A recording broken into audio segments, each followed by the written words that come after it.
My boss didn't lower his voice when he said it. He leaned back in his chair, arms crossed, lips curved into a thin, satisfied smile, like he was explaining something obvious. "You're replaceable." The word didn't come out sharp or angry. It was calm, casual, almost polite. And somehow, that made it worse. The conference room went quiet in the way rooms do when everyone hears the same thing but pretends they didn't. I felt eyes move toward me, then quickly away, like looking too long might make them next. This meeting hadn't come with a warning. No agenda. No hint of what was coming. Just a calendar invite titled Department Update. And in one sentence, my value had been publicly reduced to something disposable. I didn't argue. I didn't defend myself. I didn't react at all. I nodded once. Because the truth was, I already knew something he didn't. And this wasn't the moment to say it. My name is Alina. I was 30 years old at the time, working as a senior operations analyst at a mid-sized logistics company that loved to call itself a family.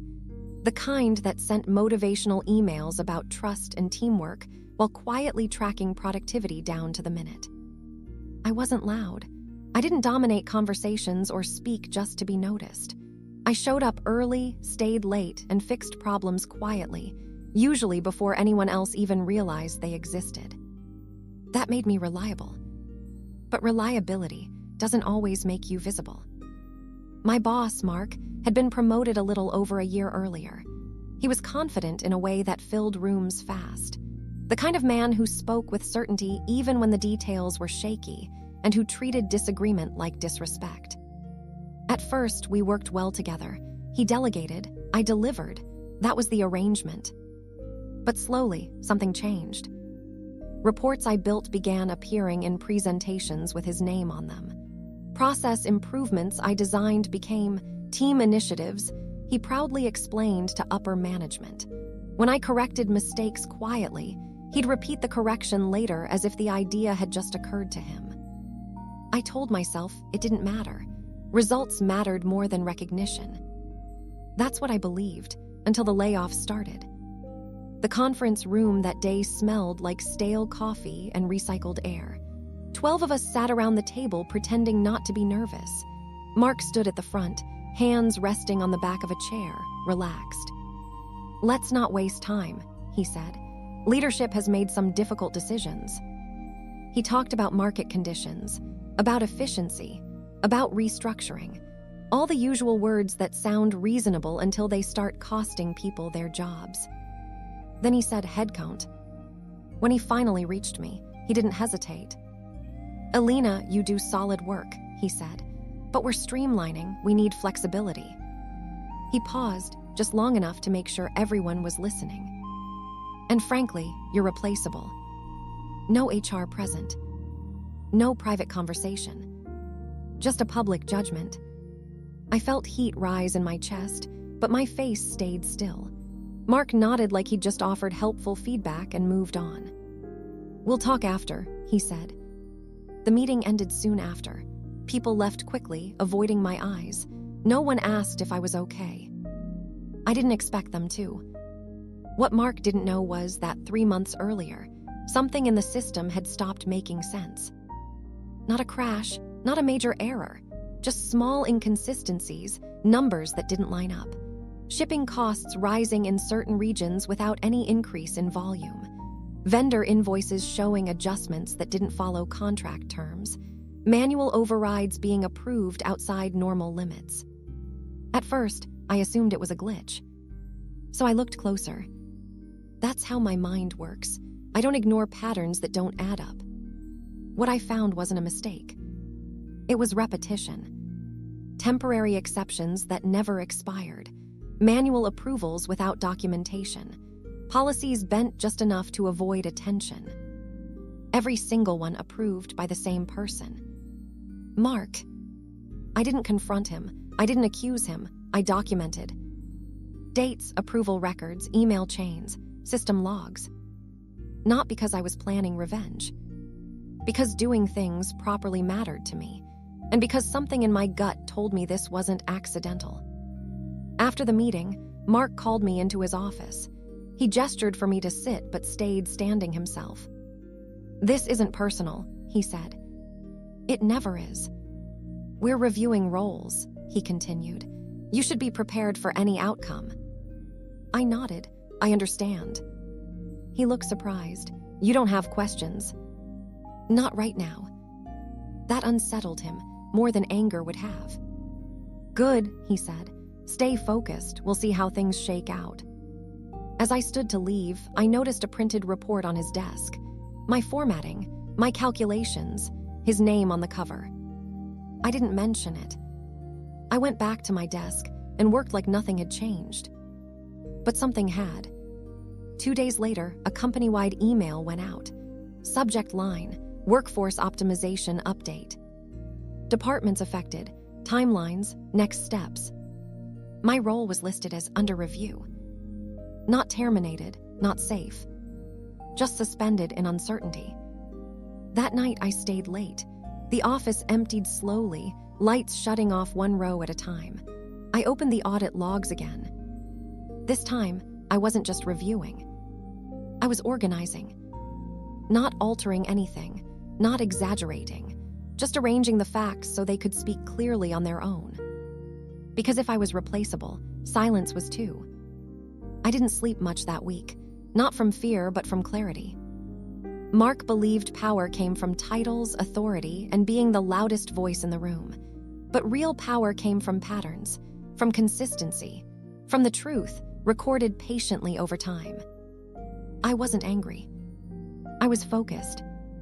And when I finally closed my laptop late Friday night, I made a decision. I wouldn't confront him. I wouldn't warn him. I wouldn't expose him too early. I would let the system do exactly what it was designed to do, once the right people asked the right question. And sooner or later, they always do. The first sign that something was happening came quietly. No announcement. No warning. Just a calendar notification that appeared on my screen late Monday afternoon. Process review, attendance required. It wasn't sent by Mark. It came from HR. The meeting was scheduled for the following week.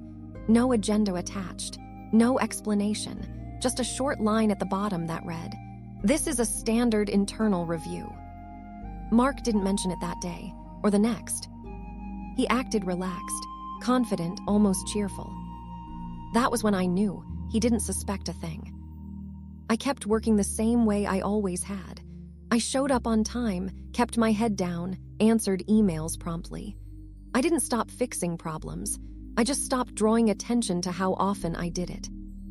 When Mark talked over me in meetings, I let him. When he took credit, I didn't correct him.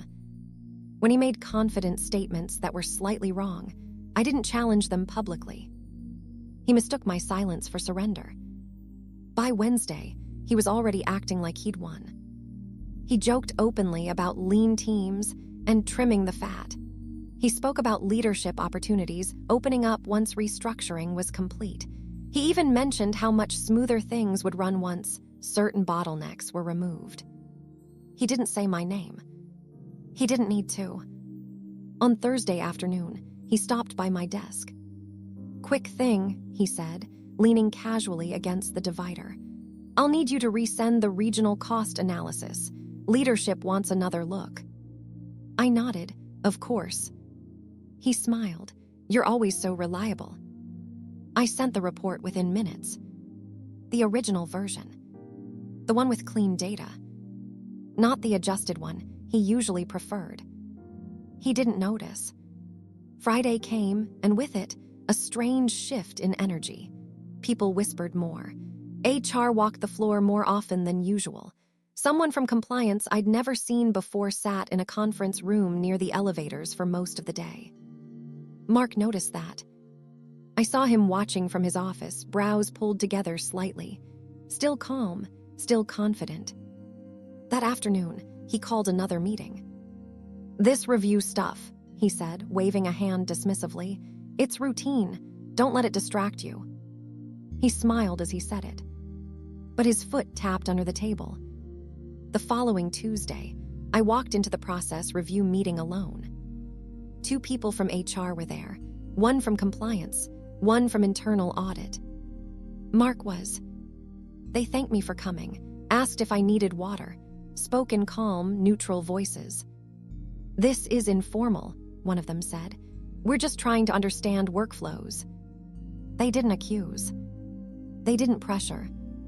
They asked me to explain how approvals worked, how overrides were logged, what normal thresholds looked like. I answered carefully, factually. I didn't speculate, I didn't assign blame. I showed them exactly what the system showed me. When they asked if I'd noticed anything unusual, I paused, not for effect, but because this part mattered. "Yes," I said, "I documented it." I slid a folder across the table. They didn't open it right away. That told me everything. By the end of the meeting, my role was no longer under review. It was temporarily essential. Mark found out the same afternoon. He didn't confront me, not directly. Instead, he became nicer. Too nice. He started looping me into emails I'd been excluded from, asking for my input publicly, praising my work in meetings with a tone that felt rehearsed. "You know Alina keeps everything running," he said once, smiling wide. "We'd be lost without her." I smiled back. I said nothing, because now he was nervous. The following week, another meeting appeared on his calendar. This one included legal. I wasn't invited. I didn't need to be. Mark stayed late that night. I saw his office light still on when I left. The next morning, he looked tired, less polished. His confidence felt thinner, like something stretched too far. He started making mistakes. Small ones at first. Approving things twice. Forwarding emails to the wrong people. Asking questions he should have known the answers to. Under pressure, he stopped being careful. And that was exactly what the system was waiting for. One afternoon, HR sent a company-wide notice. "Please do not alter or manually override system entries during the review period." Mark read it out loud in the office, laughing. "Guess that, aimed at someone," he said. No one laughed with him. That same day, compliance requested direct system access logs. That night, Mark called me. "Hey," he said, voice casual but tight. "You've always been good with the data. You wouldn't happen to know why they're asking for such detailed logs, would you?" I kept my voice neutral. "I assume it's part of the review." He paused. "Right," he said, "of course." After that, he stopped calling. 2 days later, security badges were reissued company-wide. Temporary measure, they said. Mark's badge didn't work the first time he tried to enter the office. He laughed it off, but his face went pale when it didn't work the second time. By Friday, he was asked to work remotely until further notice. He sent a department-wide email saying he'd be offline for strategic meetings. No one replied. The office felt different without him. Quieter, lighter. And for the first time since that meeting where he called me replaceable, I realized something else. I hadn't raised my voice. I hadn't defended myself. I hadn't exposed him publicly.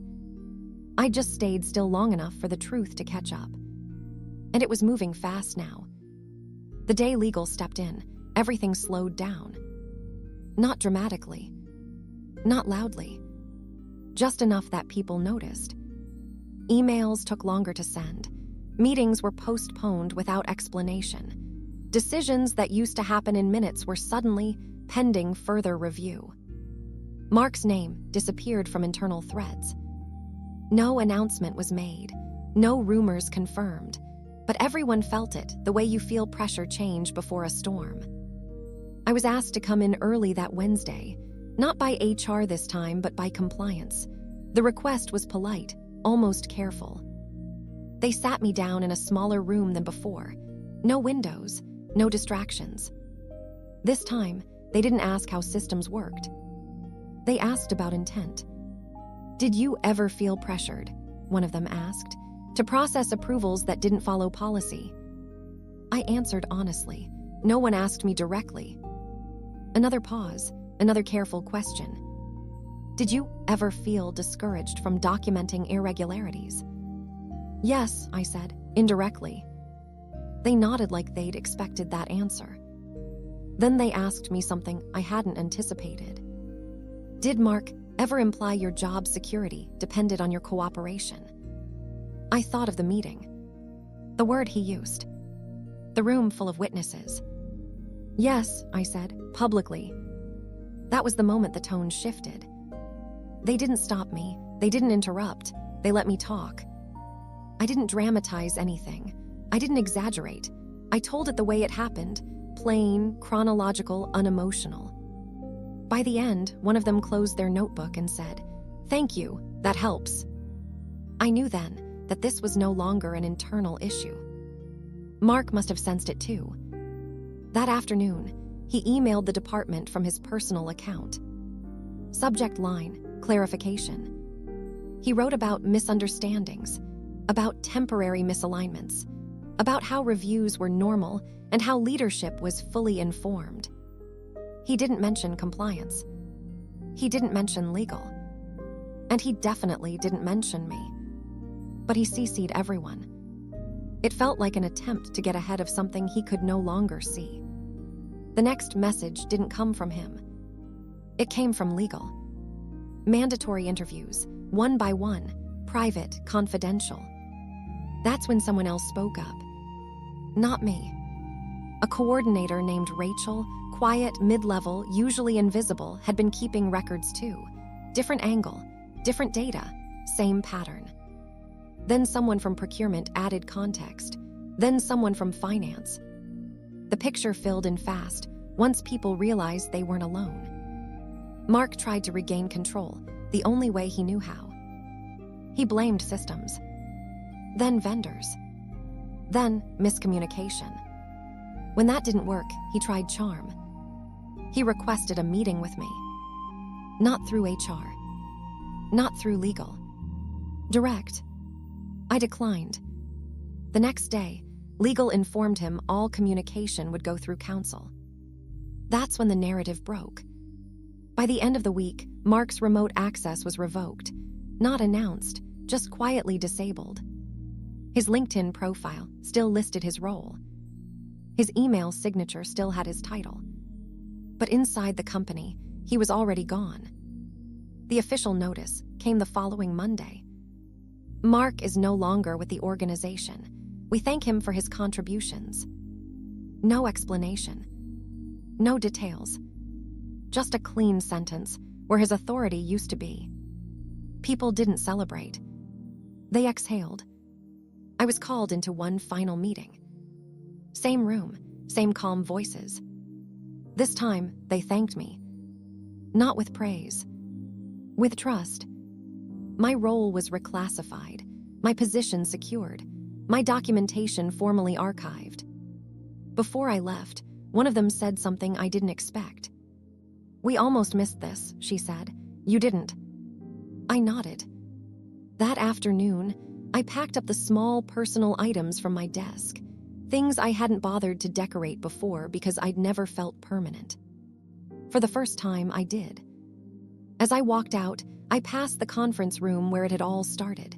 The chairs were arranged differently now. The space felt neutral again. The word he used still echoed sometimes. Replaceable. But it no longer belonged to me. By the time Part 4 began, the tension had shifted.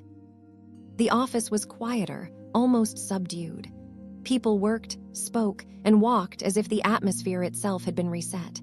But the ripple from the events of the past few weeks was far from over. Mark tried one last time, not with charm this time, but with threats, veiled comments in meetings, subtle emails suggesting he might escalate things legally or publicly. I read each carefully, noted every detail, but I didn't reply. I didn't flinch. I didn't allow him to see that he still mattered. Meanwhile, the auditors and legal teams continued quietly. Small notifications of actions taken, requests for clarifications, phone calls from other departments. Each one, though minor on its own, added weight to a growing record. Every log, every memo, every timestamp confirmed the patterns I had quietly documented since the first hint of irregularities. Then something unexpected happened. A journalist reached out, not to me, but to the company. Something about corporate governance and whistleblower protections.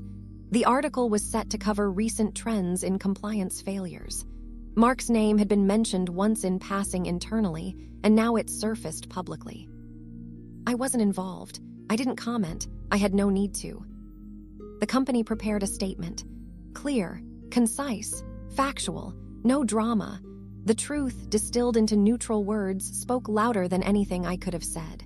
Mark's reputation, built on confidence and control, began to crumble publicly. His version of events didn't hold up under scrutiny. He had no defense for the documented facts. Meanwhile, my life began to return to normal. Meetings flowed. Systems stabilized. The people I worked with, colleagues I had once feared would side with him, now treated me with a quiet respect.